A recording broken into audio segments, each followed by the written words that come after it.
mbanje gusaba imbabazi nukuri barundi kazi munyemerere rwose untege ugutwi unyumve cyane. Evariste Ndayishimiye uwa kabiri Reverend Kuriyo nukuri ikigongwe mu mariri kubw'ibintu ngiye kuvuga, kubw'ibintu numva umutima wanjye uri gusunikirwa kuvuga, kubera ko hano hari umuntu umwe yenda ntari buvuge hafi yarenga iyome Bunyoni, uwahoze ari minisitiri wa Repubulika y'u Burundi. Bunyoni, uyu Bunyoni generali Bunyoni ararwaye, nabonye ifoto na message. Bunyoni mu marira n'agahinda, kandi urira abatarabona, mvuze amarira mu buryo bwo kugira ngo unyumve neza. Bunyoni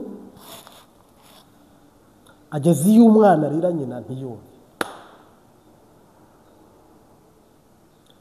Urupfu ruragapfa rupfakare, nirugire isoni nirugire ibambe, urupfu ruragapfa rupfakare.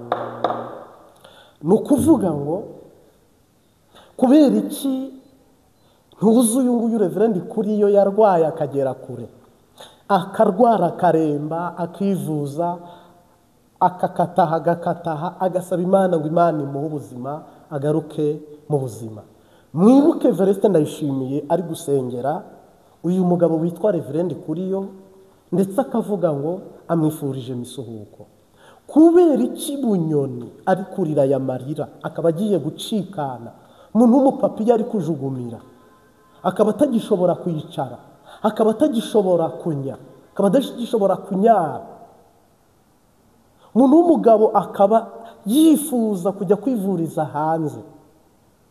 Reverend Kuriyo akavuga ngo uri kumwumvisha, ngo reka nkumvishe, reka nkuhonde, reka nkwemeze.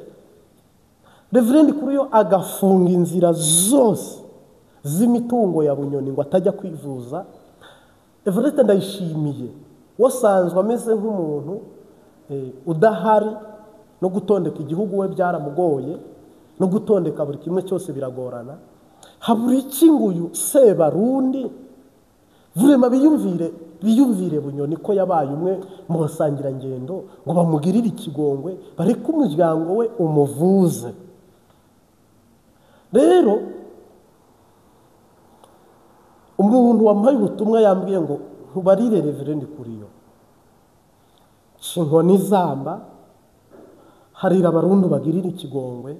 Nukuri nta muntu wifuza kubona umubyimba wa Bunyoni, nta n'umuntu wifuza kubona amaraso yarengewe yo mu Bunyoni aseseka ari mwe muyamenye. Ntabwo ngaha hondi Bunyoni afite amahera menshi, namwe ubwanyu murayafise. Nta muntu uri vuge ngo iyi saha ni hasohoka itangazo ry'ibitaro bya Gitega, presherije mutaramujyanye, Rwakarede mutaramujyanye, hanze y'igihugu mutaramujyanye, Bunyoni atabuza amahera. Uru rupfu uko mwabisigiriza kose ruzabajya ku mutwe. Mwebwe ngo muramukatira umunyorore wa burundu ngo kugira ngo mwumvishe mumwemeze. Murihenda. Navuga ngo ni mumuhe uburenganzira ku mitungo ye, mumuhe n'uburenganzira abashe kujya kwivuza aho agomba, uko agomba, mumukurikirane ntaho yatorokera nshuti yanjye. Koko bamwe baravuze ngo ubwo najya kwivuriza hanze ntari bugaruke, mwanga kumuha ubufasha, ngo ese atorotse, ngo ese bamutorokesheje, ngo u Rwanda ruri kumutorokesha. Ariko barundi kazi, nukuri habamo abantu batagira umutima w'impuhwe, habamo abantu batakundana. Yesu aravuze ngo mu minsi y'imperuka urukundo ruzakonja. Ibi ni sakirererwa n'iyicarubozo. Umuntu ari gutaka vrema abasaba ubuvuzi mu bumwimi, muri abakristo muterana jeri mugatanga konje y'igihugu cyose muri mu masengesho, zambonera kure zijya zintuka ngo ndadebaguza, ndi ikirofa, ndi ikijuju. Ese hano mwebwe aka ni agakiza, ni ubugingo, habari zako ke probleme? Kuki mudafasha umusendi dede wanyu wahoze? Mwagira umuntu minisitiri w'intebe atari umudede? Cyangwa abahutumwa mugikundana hagati na hagati byarivanze byabaye ubundi bundi. Hano rero ninde ugiye gupfa muri iyi minsi twimirije? Ntabwo mvuga Bunyoni, si urupfu rwa Bunyoni ngiye guhanura, ahubwo hari undi munyepolitike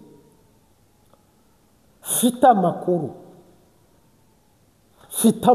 Imana maze iminsi yarabaye n'ubu ndi kure. Ninde munyepolitike ugiye gupfa?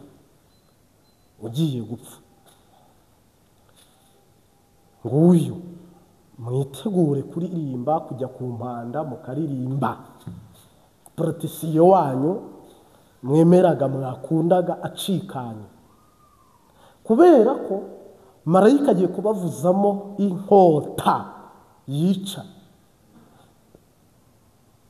Imana idutabare. Reka mbanze senge.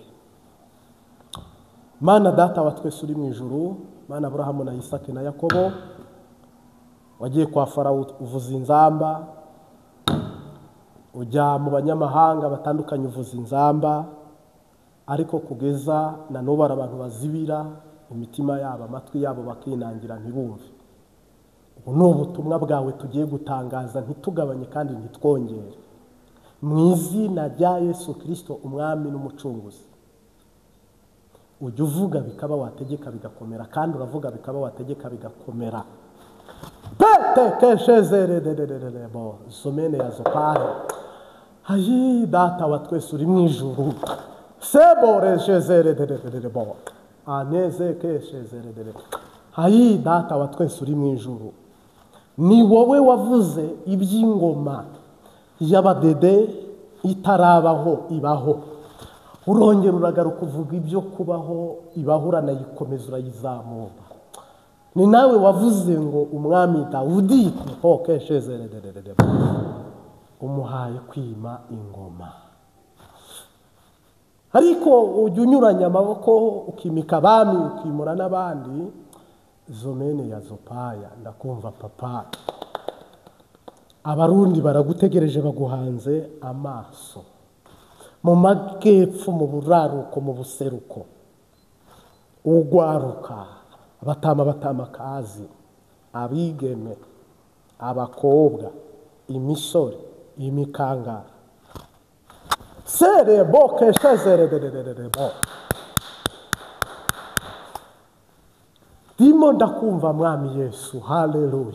Ni ukuvuga ngo barundi kazi, uhoraho araranduje. Tepokesheze araranduje, serebo keshezerebo. Araranduje, mbonye Imana iranduza, mbonye Imana iranduza. Uwiteka araranduje. Seke bokeshezerebo. Mbonye uhoraho aranduza, araranduza.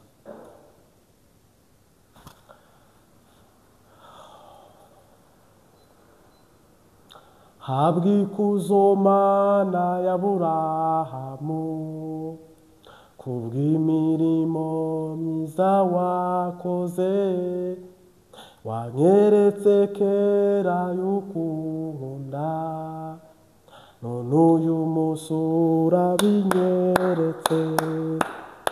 Imigambi yawe si nk'iy'abantu, imbaraga zawe si nk'izabo, ibidashobokera abana b'abantu, imbere yawe birashoboka. Iyo utamba hafi murengezi, kanaramanutse ngikuzimu, wemeye kuza kurwanirira kunesha n'ukwawe murengezi imigambi yawe si nk'iy'abantu imbaraga zawe si nk'izabo ibidashobokera abana b'abantu imbere yawe birashoboka sekererezererererebo ibintu bidashobokera abantu Uwiteka arabishoboye mu gihugu cy'u Burundi sekererezerererebo ibintu bidashobokera abantu Uwiteka arambwiye ngo arabikoze ibintu bidashobokera abantu mu mpande zose Uwiteka arabikoze Imana iriyubahishije mbonye hagwa imvura nyinshi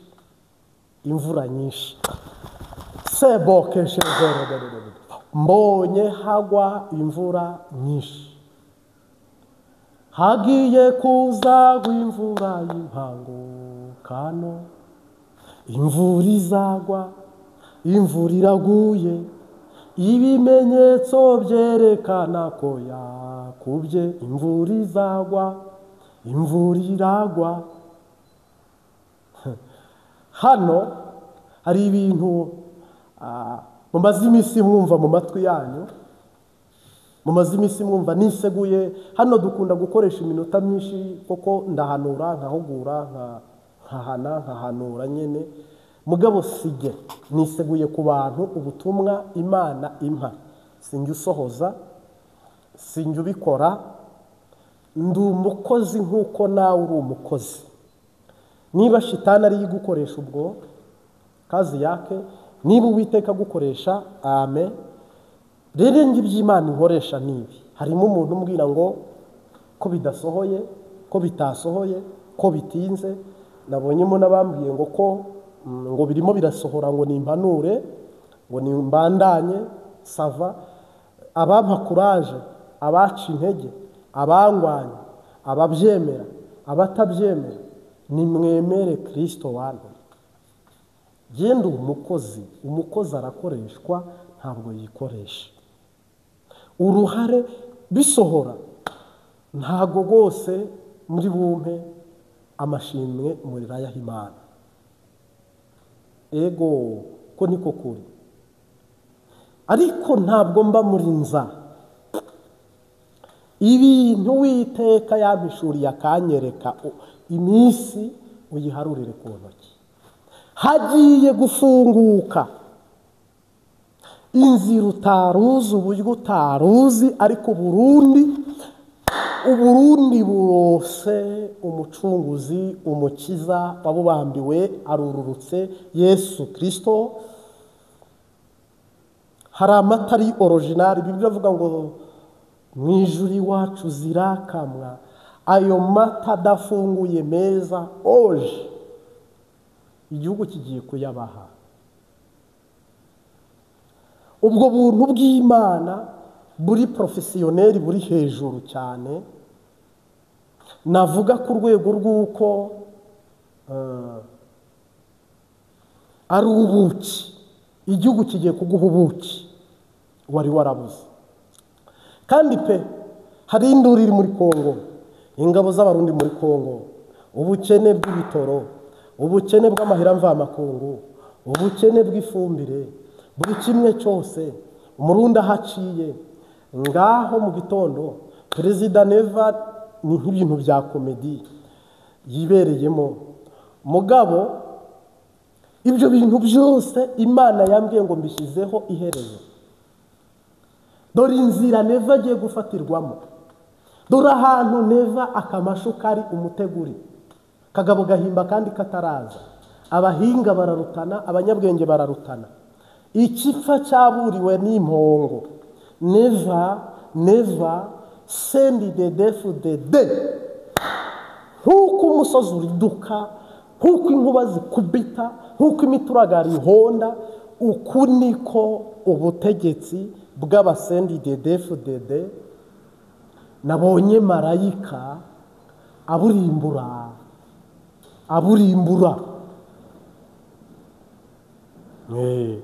tuzaba kuri ya ngoma imibaba n'ishiramana tuzaba kuri ya ngoma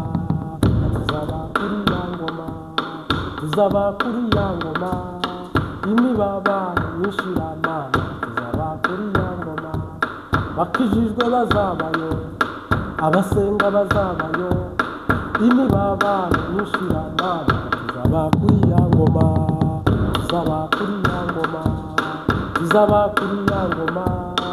imibaba n'ishiramana tuzaba kuri ya ngoma.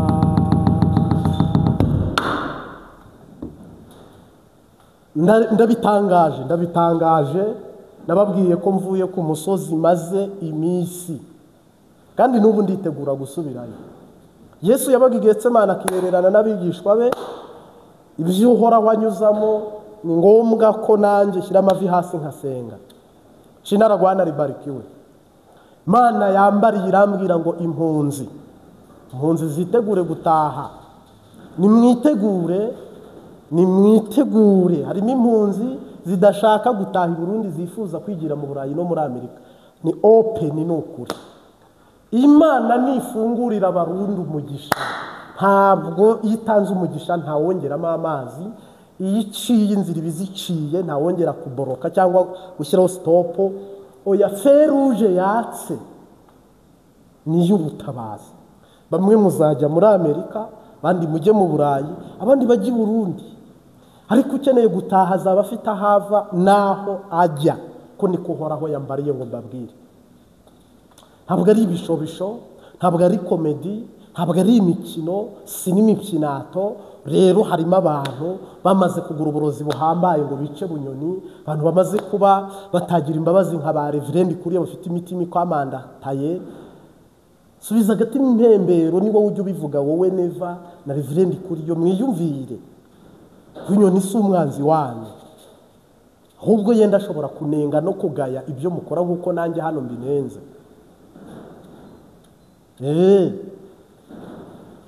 Bunyoni ntabwo akwiye kuba umuntu wicwa apfa vrema uko nguko onye. Jamais grand jamais. Ni ukuvuga ngo Imana imanukiye mu ntara zose, mu mirwa yose, yinjiriye hose.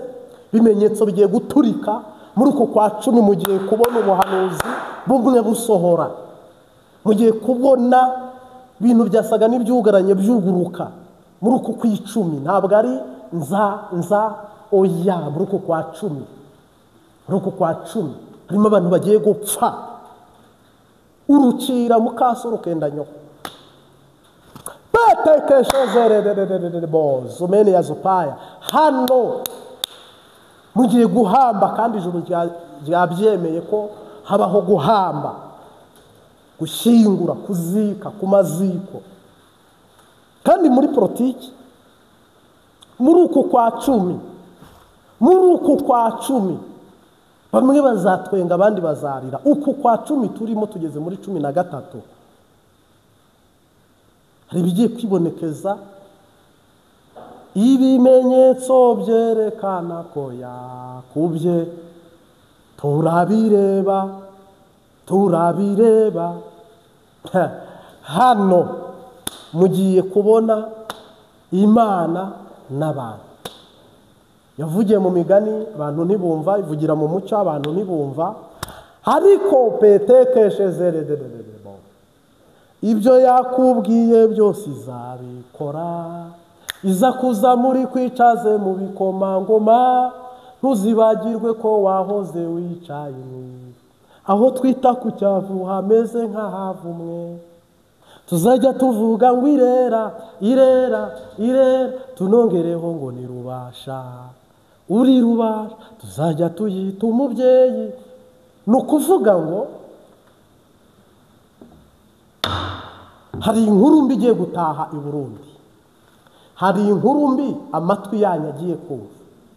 kandi ibyo ni ibisiziriza, ibyo ni ibirenge by'umwami Dawidi, ibyo ayo ni amaboko y'Uwiteka, iri ni ijambo ry'Uwiteka, ubwo ni ubutumwa bw'Uhoraho. Bibiliya ivuga ngo ndi Imana yica, ndi Imana ikiza, ndi Imana ikenesha kandi igakenura, ndi Imana ishyira ikuzimu nkakurayo nkashyira hejuru. N'ubu tuvugana Imana ikuye ikuzimu igihugu cy'u Burundi igishyize hejuru cyane.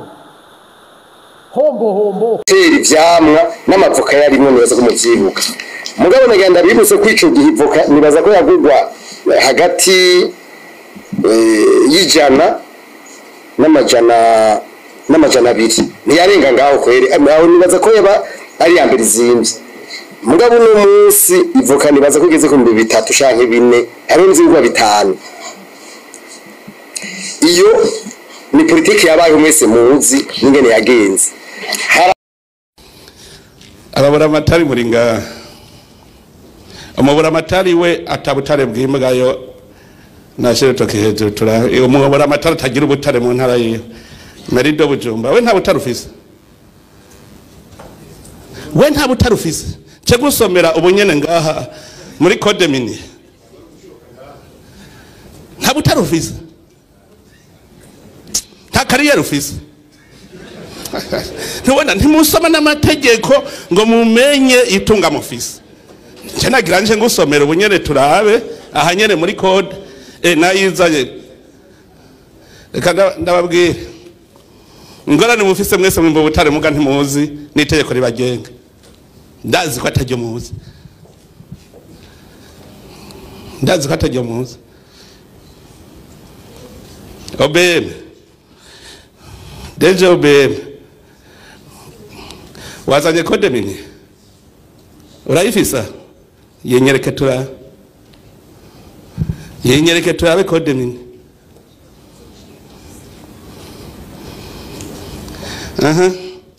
Directeur opération mu OBM wazanye code mini? Nyereka, yenyereke. Nyereke wundi. Oya aba directeur bose muri OBM shira amakode hejuru mwazaye turabe. Ministre wazaye code? Nuri muje gukora iki? No basohora mwese mukava nga ko vyerekana ko biba vyose nta tegeko riko rirakora. Dore muhagarariye ibisuma mwijambo rimwe, kuko atategeko rikora n'ubusuma bukora. Siniguzi kwenda ugwembe, siniguzi igihugu igihumeka zirazorekeye gusorora abasha. Umuganga batari umuravumba abasha.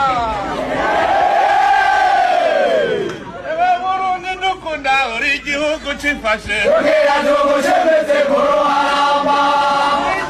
cifashe kuko abana bibarutse.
Twahinduwe abana b'Imana ihoraho, dukwiye kubana amahoro.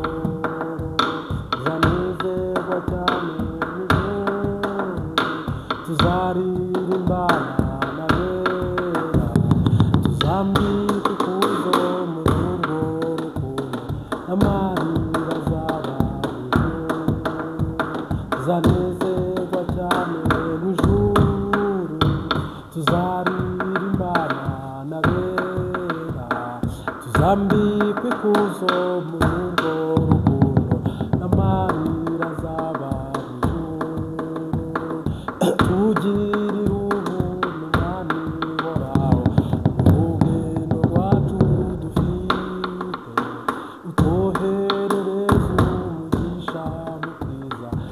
tubashe kukumenya Mana tuzanezerwa cyane mu ijuru tuzaririmbana n'abera tuzambikwe ikuzo mu rugo rukundo n'amarira azaba mu ijuru hariho abahamya mu rupfu rwa Yesu nibo barumurutse mwumva Yesu ubwo yamaraga kuzuka mumva hanyuma yagiye mu ijuru tuzanezerwa cyane mu ijuru tuzaririmbana n'abera tuzambikwe ikuzo mu rugo rukundo n'amarira azaba mu ijuru n'ubugiye tugendera muri iyi si tuyibona mibi dushuka ariko dukwiye kunesha ibyo byose kuko ari Imana ibishaka tuzanezerwa cyane mu ijuru tuzaririmbana n'abera tuzambikwe ikuzo mu rugo rukundo n'amarira azaba mu ijuru tuzanezerwa cyane mu ijuru tuzaririmbana n'abera tuzambikwe ikuzo mu rugo rukundo n'amarira azaba mu ijuru sishaka gukorera abandi babiri niko gukunda isi n'ijuru hariho abakunda ubutunzi bwo mu isi bakaburutisha ubw'ijuru tuzanezerwa cyane mu ijuru tuzaririmbana n'abera tuzambikwe ikuzo mu rugo rukundo n'amarira azaba mu ijuru tuzanezerwa cyane mu ijuru tuzaririmbana n'abera tuzambikwe ikuzo mu rugo rukundo n'amarira azaba mu ijuru utugirira ubuntu Mana ihoraho mu rugendo rwacu dufite utwoherereze umugisha mu kwiza tubashe kukumenya Mana tuzanezerwa cyane mu ijuru tuzaririmbana n'abera tuzambikwe ikuzo mu rugo rukundo n'amarira azaba mu ijuru tuzanezerwa cyane mu ijuru tuzaririmbana n'abera tuzambikwe ikuzo mu rugo rukundo n'amarira azaba mu ijuru tuzanezerwa cyane mu ijuru tuzaririmbana n'abera tuzambikwe ikuzo mu rugo rukundo n'amarira azaba mu ijuru ndakugumbiriye mu izina ry'umunyanazareti Uwiteka abiroranye uyu munsi turaganira ku majambo abiri inzira y'ubuyobe n'inzira y'ukuri inzira y'ubuyobe ariko ndagaruka ku by'amadini amadini tubarizwamo turimo cyangwa twanyuzemo nkagewe nabaye umukatolike mba umuprotestani umwangirikani cyangwa se yare abaprotestani aho hose narahabatirijwe nyuma mba n'umupentekosti n'ubu ndacyari umupentekosti noneho rero nawe ufite aho wagiye unyura ariko hari andi ma eglise nagiye mbamo umushyitsi ayo sinyavuze hamwe twese tunyura tuvuga ubutumwa mu babatista Garizo Dezame n'ahandi Vivante cyangwa se Betani cyangwa se Zion cyangwa se donc aya ma eglise ari reve evangelisation aya madini yose yo agiprotestani yizera Yesu Kristo nk'umwami n'umukiza ari mu ivugabutumwa y'ubukangutsi, gukangura cyangwa se nyine sinzi uko nabyita mu Kirundi ariko nuko naho ngaruka rero uyu munsi wa none dufite ubwo ariko twinjiye mu ijambo yitwa kwigisha nyine. Dufite Kiremba yahoze iyobowe n'umuhisi cyangwa se n'ubundi n'umuhanuzi. Tukagira Bujumbura yahoze nayo ari misiyoni iyobowe Rameki n'abamubanjirije. Tukagira n'izindi ntara zisanzwe, tukagira no mu Rwanda Pentecoste y'u Rwanda cyangwa se ADPR of Rwanda ariyo Pentecoste of Rwanda cyangwa se Pentecoste di Burundi. Aya mayeglize yagiye abyara amashami atandukanye, ryo ubwajyo riraguka. Noneho harimo n'abavugabutumwa bagiye bava muri Pentecoste, izo zose baba ari bo bamamaza ivugabutumwa ahasigaye handi hose. Source ni Pentecoste. Noneho aya madini yandi ba Kristo Ndikumana bakomokamo ni Pentecoste Vivante, ni Pentecoste yibyaye. Aba ba Griso des Âmes Pentecoste irababyara. Abo bandi bafite amayigiza agiye ashingiye mu gipentecoste. Reka tubare rero ko Pentecoste yavuze ubutumwa cyane, igira abavuga butumwa benshi, bamwe bajya gushinga n'amadini ku ruhande. Si byo none. Noneho rero nge nta dini mfite uyu munsi wa none, yenda nashinze ku ruhande. Ariko nabaye umwe mu bayoboye ministeri cyangwa se ibyumba by'amasengesho. Ariko nanone ADPR indobanurira ibikorwa. Reka ngaruke rero ku ntego y'ikinzinduye muri iri jambo muri hangana. Narimvuze tugitangira ngo ijambo ubuyobe, ijambo ukuri. Muri aya madini harimo abantu barindagiriramo cyangwa se bayoberamo kandi bari mu madini. Akarorero, niba igice kimwe ciciyemo itorero ryiremyemo ibice, ukumva igice kimwe cy'Ikiremba kiri kuvuga ngo twebwe turi Abatutsi, cy'Ibujumbura ngo twebwe turi Abahutu, ntuza Kayogoro ngo twe twatangije ivugabutumwa, muri Pentecoste nitwe bakuru, n'abigishwa bigeze babipfa. Kiremba niyo ifite ibikorwa remezo bihambaye, nayo ikavuga ati nitwe bakuru. Noneho ibyo bintu byose ngira ngo nta nyungu tubifitemo. Aho ni mu Burundi. Nitugaruka mu Rwanda, Pentecoste of Rwanda, kuko iri torero ryazanwe n'Abasuwede, ariko bagira imihanda yose bagenda bagaba amashami. Yego, ni rimwe nyine rikomoka hamwe, mbere ryaranagenderaga bitaratosekara. Sava, nabwo nta kibazo uri kunyumva, uri kuntahura. Biza kurangira nanone ADPR of Rwanda ishinze hoteli iyita Dove. Ubwo icyicaro gikuru cy'u Rwanda muri Pentecoste ni hoteli yitwa Dove. Nta siyeje bagira hoteli ikotwa bakota, ariko nabo bakagiramo ibiro. Mu by'ukuri noneho ngarutse aho nashakaga kugera, ni mumbwire umuhamagaro w'abapastor n'abarevera pastor n'ababishop n'abapastor, ubwo kombine y'ibyo bintu cyangwa populaire y'ibyo bintu. Ese pasteur yemerewe gushinga hoteli? Ngendo opposite mvuze ngo oya, pastor nta muhamagara afite wo gushinga hoteli. Ese Imana iguhaye amaturo meza menshi, wayashingamo hoteli? Ese Imana iguhaye umugisha amafaranga menshi, wakubaka hoteli? Mwijabe abantu babyibuka 2016 abantu babyibuka Mwijabe habaye imyigaragambyo ku ishengero y'Abadivatiste hano ku Ijabe nyine, ariko kuri parite yo mu Bwiza, ariko imbere ya Mutoyi abahazi. Ngira ngo haciyemo nk'amezi 3 nta usenga, abantu bazana imifuko yuzuye amabuye, imifuko isanzwe bakuramo imiceri n'utuwunga, gutera abapastoro bafite amahoteli South Africa no muri Kenya. Noneho rero ukibaza, ubundi hoteli ya Pentecoste ntayo ndabona.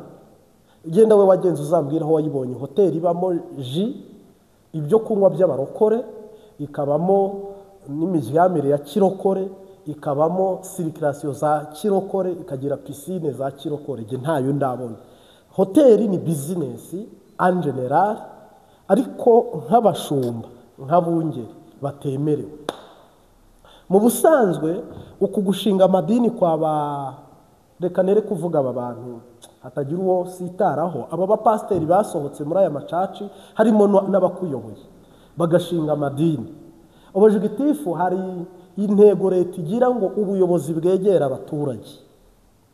Noneho Imana inyura mu bavugabutumwa benshi kugira ngo umukristo cyangwa se umukizwa abashe kubona Imana bimworoheye hafi, atarinze gukora ibirometero 50, ahubwo mu birometero 5 cyangwa mu birometero 20 ugiye kuragenda ibirometero 10 abageze ku ishengero.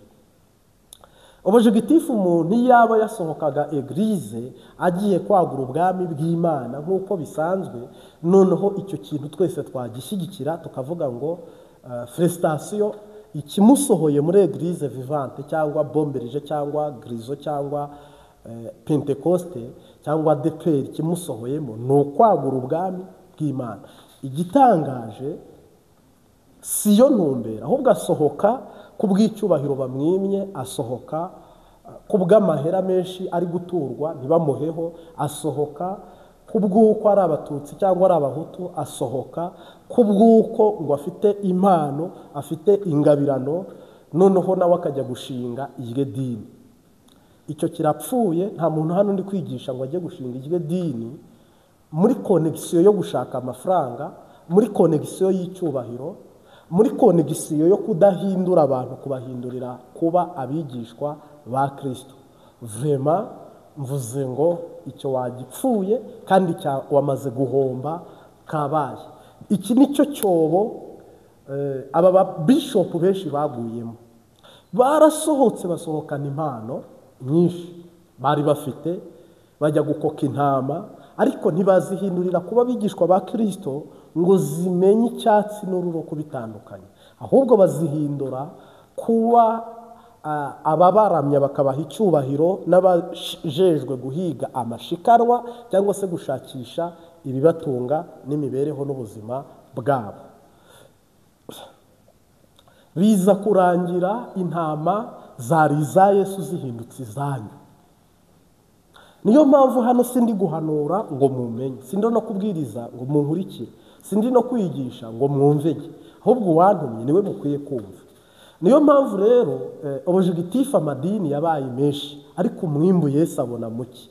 Nuko abantu bari kubaka amahoteli, bari gushinga ibigo by'amashuri, bari gushinga amavuriro, ibitaro nyine, amasantere de sante. Donc pasitoro ari gushaka umudugu uzimbye, ari gushaka ubuzima buri hayi.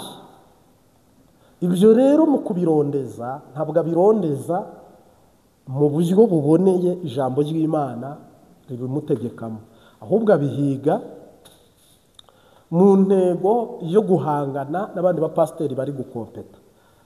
Pasitoro naka ageze kuri ibi, afite ibi, umushumba naka afite imiduga 5. Mwibaze namwe niba pasiteri afite imodoka ya miliyoni 300 ikabita muhagije ari pasitoro, Yesu yaramaye rugabire imwe n'ikanzu imwe murantunga. Pasitoro akagira hoteli ya miliyari 8, nukuri ntanyurwe akaba akiriganya cyangwa akiba abakristo. Nimumbwire iryo juru turi kujyamo. Niba pasitoro afite inzu y'ibyumba 20 akagira inzu y'ibyumba 8, ntanyurwe. Yesu yaramaze amajoro 40 n'iminsi 40 mu ishyamba, nta nzu, nta murima, nta duka, nta kandi nawe afite se na nyina.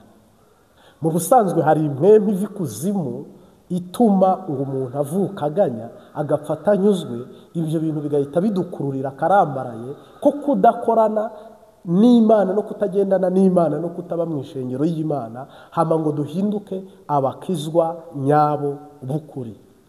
Imana idutabara. Mungu asifiwe sana. Niyo mpamvu buno nimvuga ibi bintu ndabivuga mbiseguye, singiro nkomeretsa cyasitaraho. nuko twebwe intego yo kwigisha kwari uguhindurira abantu kuba bigishwa ba Kristo, tukabaharura inzira z'Uwiteka, tukabereka inzira yitwa Siyoni, nabo bakabandanya berekeje mu bugingo buhoraho iteka ryose. Hama Yesu akazatwambika igitsi. Uyu munsi wa none abari muri Amerika bafite ingorane y'uko umwanya wabaye muke, bafite ingorane y'uko badagifise umwanya. Nubura umwanya uri mu bikorwa by'Imana sava, ariko niba umuntu ari pastor agashyira business ku ruhande akakubwira ngo yabuze umwanya, akakubwira ngo nta mwanya arabona, s'il ni ikintu navuga ngo cy'akamaramaza cy'akayobera abahinga cyane rwose.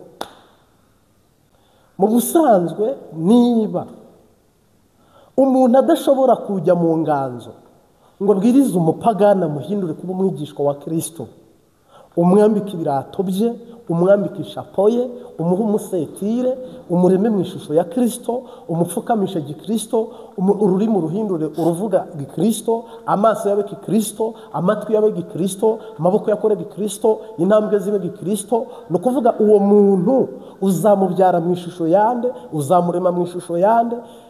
Buno tugeze mu isi ya nyuma abantu bigisha indimi z'umwuka wera, ngo ujye ugenda uvuga ngo shaka. Sinzi ukuntu nabonye ahantu hamwe muri Asiatike ndetse na hano hino ya Garizo des Ames hepfo gatoya za Nyakabiga no hakurya za Ruhero, hari abantu nabonye bigisha abantu kuvuga indimi z'umwuka wera, ngo ujye ugenda uvuga ngo wongeraho, ngo uvuga ngo wongeraho, ngo nyine ngo nawe ngo vuga. Shuti yanjye, ibyaha byose birababarirwa, ariko utuka ugaya suzugura umwuka wera ntabwo azaharirwa jamais jamais. Nagira ngo rero mbwira umuntu wese udukurikiye, mbwira umuntu uri kutwumva, nukuri niba uri gusohoka mu idini gushinga itorero utagiye gukora ibya Gikristo, utagiye gukora ibintu by'umuhamagaro muri Kristo Yesu, ukaba ugiye mu irari ry'icyubahiro, irari ry'amafaranga, irari ryo gutunga, nanjye abana banjye bige muri Canada, ibyo byose uzabigeraho ariko uri kurimbura ubugingo bwawe, uri gutakaza. Imana ntizigera igendana n'abana bawe, ahubwo abana bawe bazagwa mu kaga wabakururiye, wabakwegeye. Hano rero dufitemo abantu bavutse mu by'umwuka bakurikiranye ubutumwa ku Mbabazi TV 3. Nukuri mu nyemerere uhoraho naguha umuhamagaro sava, very good, thank you, akaguha umuhamagaro wivuga butumwa bari ujyana, urebe ko ari uri gushyira mu bikorwa ibyo uzakora byose, ibyo uzubaka byose, ibyo uzarema byose, urebe kuko wahamagawe ari kukibandanyije, ahubwo bigende birushaho kuba byiza byiza byiza. Ibyo bintu bizaba ari umunyenga, ari ubugingo. Mugabo niba uzakora ikosa rimwe ukananirwa kwizera no kwemanga ukuri ku ijambo ry'Imana, amahera akaguhuma amaso, cyangwa n'ikindi kintu icyo ari cyo cyose kikaguhuma amaso, ni rya jambo rirwa mu mahwa akarinyoha. Muze murebe ijambo ry'Imana muri Pentecote aho rigeze, muze murebe ivugabutumwa aho rigeze muri Pentecote, ubwo ya Eglise Réveil giprotestani ivugabutumwa aho rigeze. Tugeze igihe abapasiteri bari mu mishinga yo kubaka amahoteli, abantu bari kwigisha kuvuga indimi z'umwuka wera. Tugeze igihe urukundo rwatimbye, ndetse tugeze igihe kigoye, abantu bari mu isiganwa n'ihangana yuko ibitari inyungu ntawe ubijyamo. Ntawakwiyiriza ubusa iminsi 3 nta nyungu, ntawakora iminsi 5 nta nyungu. Ofete tugeze ahantu hagoye cyane. Ni ukuvuga ubwo icyicaro cyo mu Rwanda gikuru cya Yesu Kristo cyaba Pentecoste bo ngaha, intebe yicaweho n'ubu business, navuga ngo umwuka w'ubu business. Niba rero ku cyicaro gikuru umushumba aba muri hoteli, agakorera muri hoteli kandi yishengera, azatuyobora nk'uri kutubyaza umusaruro nk'uko na hoteli ibyazwa umusaruro. Niba Pentecote y'i Bujumbura cyangwa y'i Burundi harimo injyane zishingiye ku moko, abahutu n'abatutsi, abahutu n'abatutsi, abahutu n'abatutsi, ukumva biravugwa waze no comment cyangwa no problem, ukabona ko abantu bari fieri yo kubyikiriza cyangwa kubyumva, kandi ukabona kuwa mbere nta wahanura. Donc tugeze igihe nyine mu rusengero amateraniro atangira akarinda arangira, kandi ari ishengero y'umwuka, ngo ubuhanuzi butavangiye n'ijambo ry'Imana. None kubera iki Bibiliya yabayeho n'ubuhanuzi bukabaho? Wibaza aho hantu. Ukwezi kugashira mu rusengero, harimo abafite inzozi, umushumba ntiyatanga umwanya kandi yenda ni izacu. Harimo abafite ijwi Imana yabahaye, nta mwanya wabaha. Harimo abafite iyerekwa, harimo abafite ubuvugishwa. Mwabanize ngo time is money, time is money, not time is money, time is prayers. Nukuvuga ngo ibi bintu mwamaze gushikamo iby'umwuka, mukagenda mubisubiza inyuma, mubisigaza inyuma, muri guhuma, muri kugenda muhuma, muri kwinjira mu mwiza, muri kwinjira mu ijoro, muri kwinjira ahantu habi cyane. Yesu yaravuze ngo mwe muyera ni uzabereka aho ndi kujya, ni mumara namwe muze musange. Niba rero umwuka wera ari we direction, ari we vora, ari we buzima, harakorwa iki kugira ngo uyu mwuka wera atuyobore? Ni ukumwizera, ni ukugendana nawe, ni ugukorana nawe. Ibyo bitabaye twatakaye. Mungu asifiwe sana. Bitabaye twatakaye, twatakaye rwose. Yesu ashimwe. Ndahamya ko ndibaza nkavuga ngo none ibi bintu niba mwisibo, mu mudugudu, mu kagari, mu ikomine, karitsiye jana, ukahasanga ishengero hagati ye ya 7 cyangwa 8, mu bwiza ishengero 7 cyangwa 8,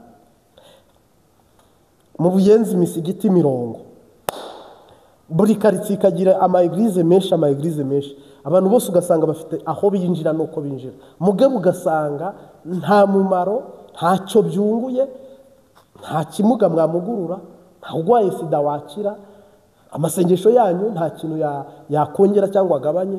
Ubundi ubwo turi gusenga, twigaye, twikotorore, dusubize amaso inyuma, turebe turi mu biki, turi bazima, turakwije, turakomeye, habari zako. Iby'isi ni amabanga, n'akamaramaza, n'akayobera abahinga. Rero tugeze mu bihe bibi Pawulo yavuze. Reka dusubikire hano, tuzabandanya. Icyo narishatse kukubwira, ikinyoma cyatwinjiyemo giturutse mu bashumba hejuru, kuko nibo bigisha dufite, nizo ndongozi dufite. Iki kinyoma cyahawe intebe kuko abashumba bararangaye, barahuze, bari busy kandi bari muri business. Ntabwo bapfuye, si bafunze, ntibari mu bitaro, barahari. Mugabo nabo baragiye itarano, itari itarano Yesu yabahaye. Ntushobora rero kuragira amatarano 2. Ntawe ukeza abami bangahe babiri. Iyo pastor ayoboye icyo nakita business yiwe personnel cyangwa y'umuryango, ntabwo ashaka kurongora ishengero. Niho rero bica bigoranira, twese tukabura yo ducira nayo tumira. Navuga rero ngo nakamaramaza, ijuru ridusame.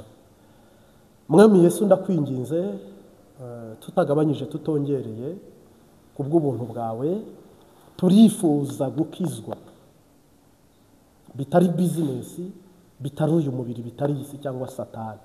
Agakiza gakiza umutima, kakagiza umubiri n'ubugingo. Agakiza kazatugeza mu ijoro, kakadukiza isi na shetani no kuzimu, mu izina rya Yesu. Uteze amatwi akizwe, kandi ufite impano umurerere iyo mpano, yubakire muri we, ikora ibimwungura n'ibyungura ishengero kandi bizamugeza mu ijoro. Duhe rero kugira ikirenge mu cyawe, mu izina rya Data n'Umwana n'Umwuka wera. Amen.